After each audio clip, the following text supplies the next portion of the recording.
Check out our streaming schedule for this week. We stream every single day on this channel, talking about all things sports history. And now with college basketball season really getting in the swing of things, we are doing a lot of college basketball streams, commentating the action as we get one step closer to March Madness. So join me every night as we call the best of college basketball. And now, on with our feature presentation. I want to take you back to Super Bowl 22 nearly 4 decades ago for a little bit of a history lesson. Prior to that Super Bowl between Washington and Denver, ABC had a lead-out program plan where they were going to air the pilot episode of a new TV show called China Beach. Everything seemed to be a go for China Beach airing right after the Super Bowl. However, just a few weeks before the game, ABC called an audible and decided to air the pilot episode of an all-new show instead, airing a show that, in their mind, appealed to a wider audience and had a better chance at capitalizing on the biggest spot in television. They decided to air The Wonder Years instead, and seeing as the show is a critical and a commercial success, I think it's fair to say that the decision paid off royally. Even though the Super Bowl was over by halftime, with Washington leading at 35-10 at the half, the program drew 29 million viewers, right in line with what a whole lot of lead-out programs were pulling during this time period. It could not have been an easy decision to swap out one lead-out program with another, and there must have been a lot of hard conversations about that. But the executives at ABC got it right, and you can learn more about that by clicking the card in the upper right corner. And I bring that up because nearly 4 decades later, at Super Bowl 59, Fox decided that the lead-out programs of the big game should be an all-new episode of Rescue High Surf. The lifeguard drama was going to get that coveted lead-out spot, with Fox hoping that they would have a scripted series hit on their hands. And then, Fox decided to call an audible, much like ABC did with Super Bowl 22, and they replaced the lead-out with the Season 3 premiere of their game show, The Floor.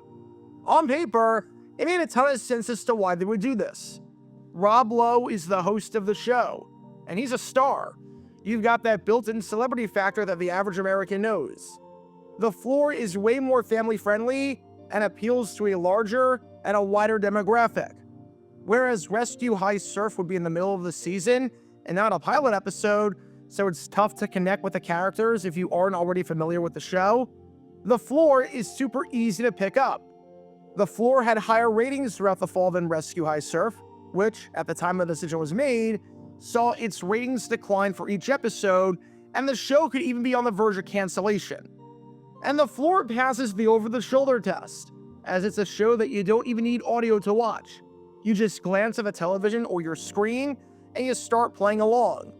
You have it on in the background as you're cleaning up your party or still talking with friends. You see the questions on the screen, and all of a sudden, you're invested. The Floor made tons of sense for the lead-out program. And I think the reaction around the television world when it was announced that it was going to be getting television's most coveted time slot was, quite simply, why wasn't this the original plan? So Fox called their audible and gave Rob Lowe and his game show the coveted lead-out spot. And the end result for the ratings? A whopping 14 million viewers. That's it. 14 million. That makes the premiere of The Floor the least watched lead-out program in Super Bowl history. Despite the fact that Super Bowl 59 was the most watched television event of all time, peaking at 133 million viewers and averaging 128 million viewers, only 14 million people stayed around to watch Fox's lead-out program.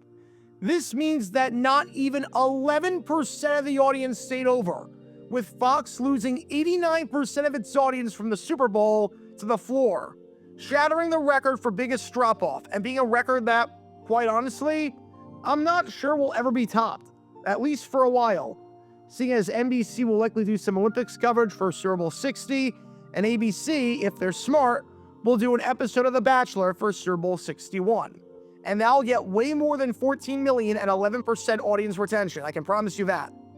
Deadline tried to spin this as a positive because media literacy is pathetic nowadays in so many ways, with author Katie Campione saying, "This is a pretty noteworthy win for Fox, given the game was a near blowout and the Eagles dominated from the first snap of the ball."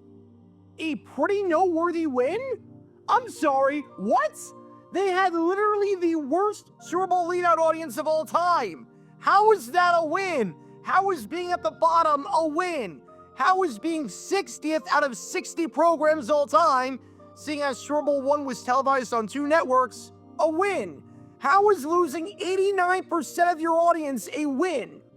And obviously, the game itself was crap. You can't deny that. Heck, at my Super Bowl party that I threw, I was the only one left by the 2-minute warning because the game was out of reach. But other leadouts did just fine under similar circumstances.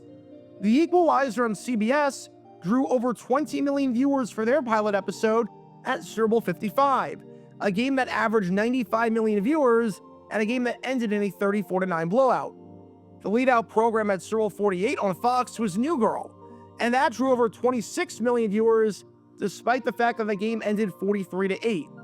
Heck, even Alias, freaking Alias, during Super Bowl 37, despite the fact that the game was a 4-score blowout, despite the fact that the game averaged 40 million viewers less than Super Bowl 59, despite the fact that Alias itself was outside the top 70 in the Nielsen ratings, and despite the fact that the leadout show didn't even start until 11:30 Eastern time because the game ran long and there was a post-game concert by Bon Jovi for some reason, averaged way more viewers than the floor did. You can learn more about that by clicking the card in the upper right corner. Just because the game is a bad one doesn't mean the leadout program can't do respectable numbers. There's got to be a reason why the floor got the literal worst ratings of all time, because to lose 89% of your audience is astonishing. Truly, it's astonishing. Which raises the obvious question that is scrambling through Fox executives' minds right now after this disaster. Why did this fail? Because the floor didn't just fail. This is the kind of move that gets people fired. You had the coveted spot on the TV calendar, which is the lead out after the Super Bowl, and you had the biggest lead-in audience of all time in terms of average viewership, and you squandered it. Well, turns out, it's actually insanely easy to see why the floor failed, despite the fact that on paper, it should have had everything going for it. And that's why we're here, to break down one of television's biggest failures, because it truly was incompetence from the top down at Fox, either from a forgetfulness standpoint, or a hubris standpoint, or a combination of both. Many people at Fox screwed up, and heads are going to roll as a result, and deservedly so. So with that being said, let's take a look at why the floor set the floor for the least viewed Super Bowl leadout show of all time. But before we do, make sure you hit that like button down below, subscribe, and turn on the notification bell so you don't miss a single video that we post on the channel. Because not only do we post a video every single day about NFL history, but we do a live stream every day too with all sorts of sports. All of your support counts as we're trying to hit that 70,000 subscriber mark. So I would greatly appreciate a thumbs up and a subscription down below. Appreciate you guys a ton. And with that, let's dive right in. One of the biggest things that you need to do when you have a show on television is to let people know that you have a show on television. I think it kind of goes without saying, but promotion is a huge part of the game. There are very few things in life that can be successful without ever promoting it and letting people know that it exists. If I dropped an album right now on Spotify, but I didn't let anyone know that I dropped an album on Spotify, no one would know that I did that. And for having the freaking lead-out program at the Super Bowl, the lack of promotion that Fox did for the floor was appalling. I'm willing to bet that 75% of the audience watching the Super Bowl had no idea what was on after the game, because Fox tried to bury that program almost as if they were ashamed that the floor was leading out the Super Bowl for some reason. The pregame show was 5 hours long and was completely bloated with a bunch of unnecessary and crazy things. However, not once during the entire 5-hour pregame show did we see a single advertisement for the floor. At Super Bowl 57, when it came to Fox airing Next Level Shep after the game, they let you know that, hey, Next Level Shep is airing right after the Super Bowl. They made it very clear that right after the game, you should stay tuned to watch Gordon Ramsay's new show. You had Kurt Menefee talk about it going into some commercial breaks, and you had Gordon Ramsay do an entire pregame segment where he cooked and let people know that his show was coming up after the game. There was some actual promotion where Fox let its audience of over 120 million people know what to expect afterwards. But during the entire pregame show that Fox had for Super Bowl 59, not once did we see an on-screen graphic advertising the floor. Not once did we hear Kurt Menefee talk about the floor. Rob Lowe was not there to promote the show for some reason. The entire pregame show, there was no mention whatsoever of the floor, which by itself is pretty alarming. But it's made even worse when you consider what Fox aired during the game. From the time the game kicked off until the 2-minute warning, Fox aired 12 commercials showing their programs. 2 of those promos were for the United Football League. 2 of those promos were for Extracted, which actually explained the premise of the show pretty well.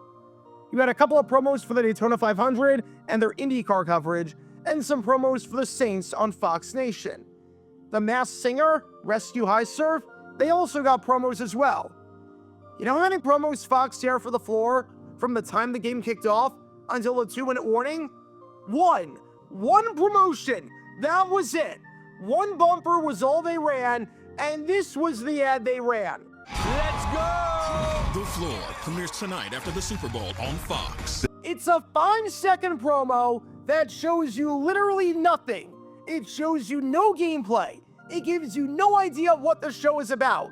If you watched from 1 o'clock Eastern, when pregame kicked off, until the 2-minute warning sometime around 10 o'clock Eastern, you saw a grand total of 5 seconds of advertising for the floor, of which none of that was gameplay footage.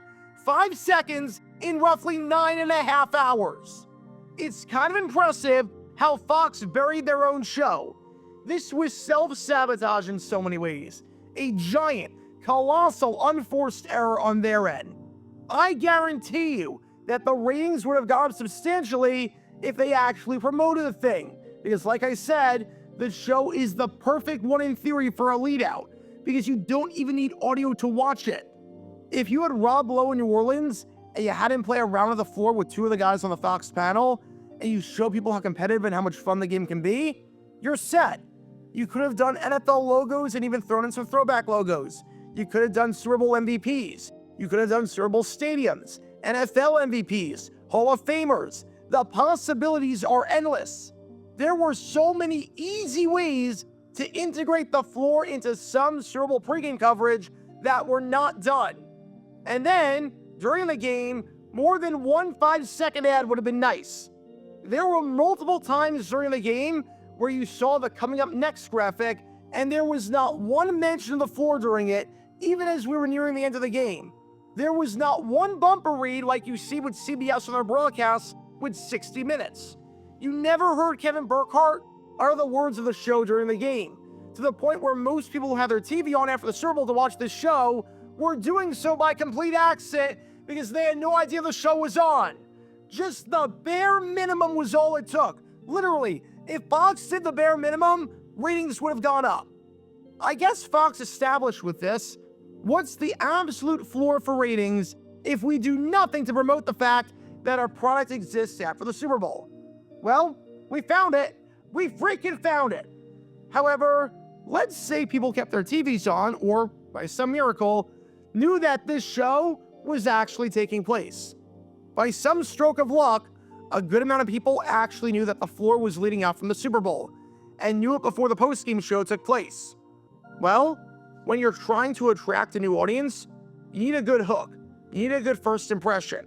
And for whatever reason, the producers at the floor didn't realize that they were being given this golden opportunity, and they thought they could take their sweet time.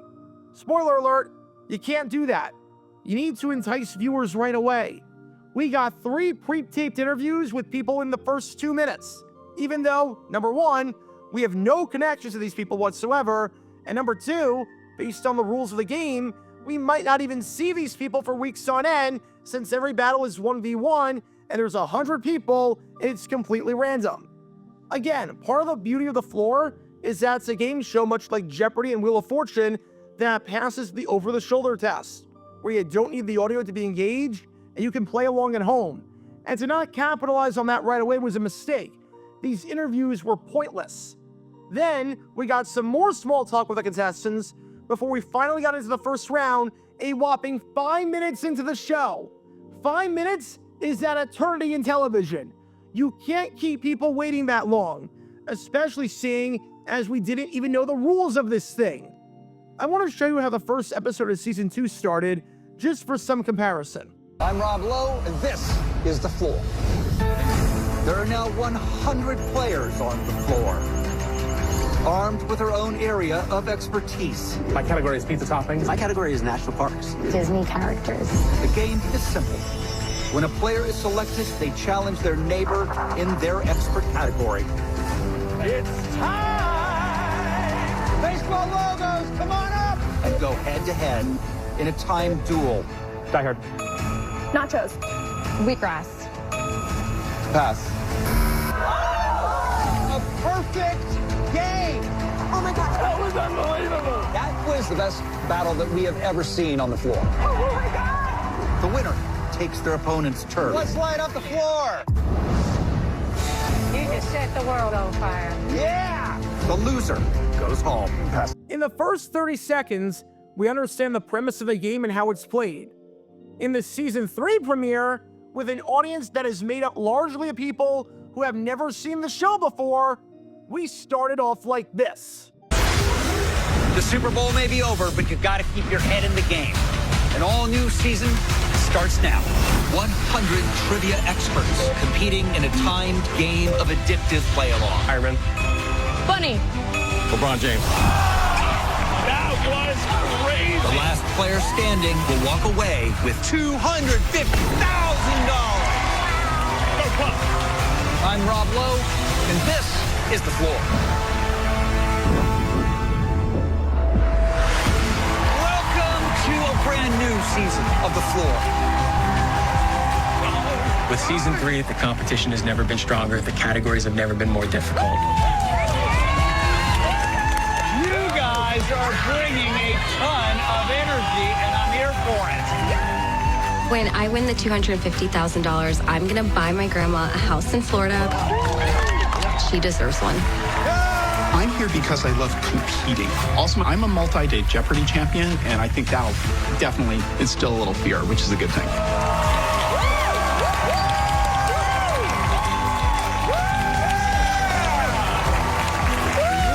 Yeah, that turned out to be super effective.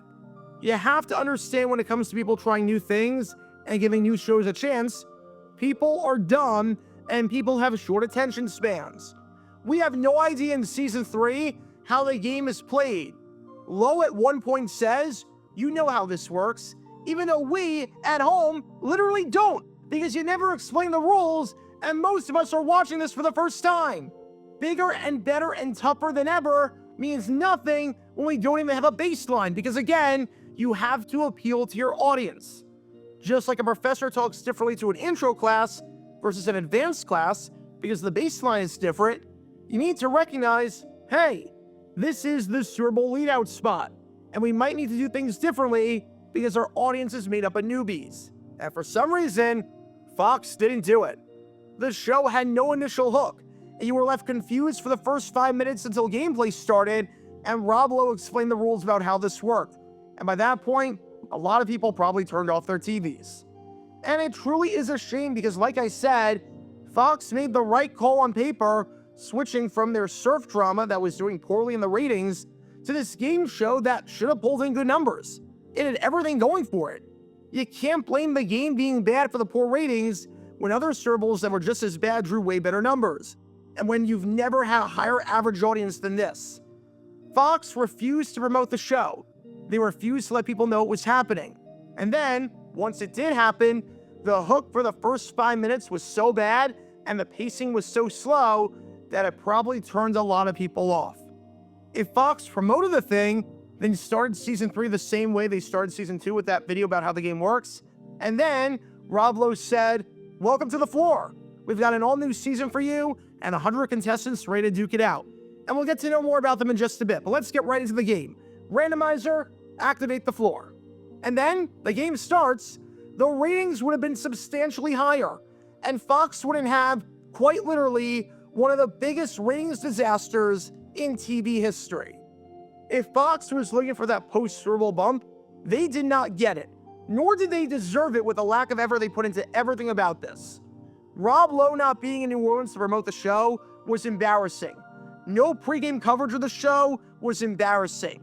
The lack of promotion was embarrassing. The initial pacing once the show started was embarrassing. Everything about this was embarrassing. And heads are going to roll at Fox for this catastrophic failure. Because to draw under $15 million for a lead-out program that gave you a built-in audience at its peak of $133 million is stunning. Because when it came to Fox, the floor set a new floor for Super Bowl lead-out programs, with Rob Lowe's show setting a new low. Be sure to like and subscribe if you have not done so already, as it helps the channel out a lot, and check out my other channels, JG8 for the history of college football, JG7 for the history of baseball, and JG9 News, where we talk about all things happening in the NFL. Join me every Wednesday night at 8 p.m. Eastern, where we'll play live NFL trivia for cash prizes. And make sure to join me live, as we're on stream just about every single day. And thanks to all our Patreon members and our YouTube members for helping out the channel. See how you become a member and show your support financially in the description down below.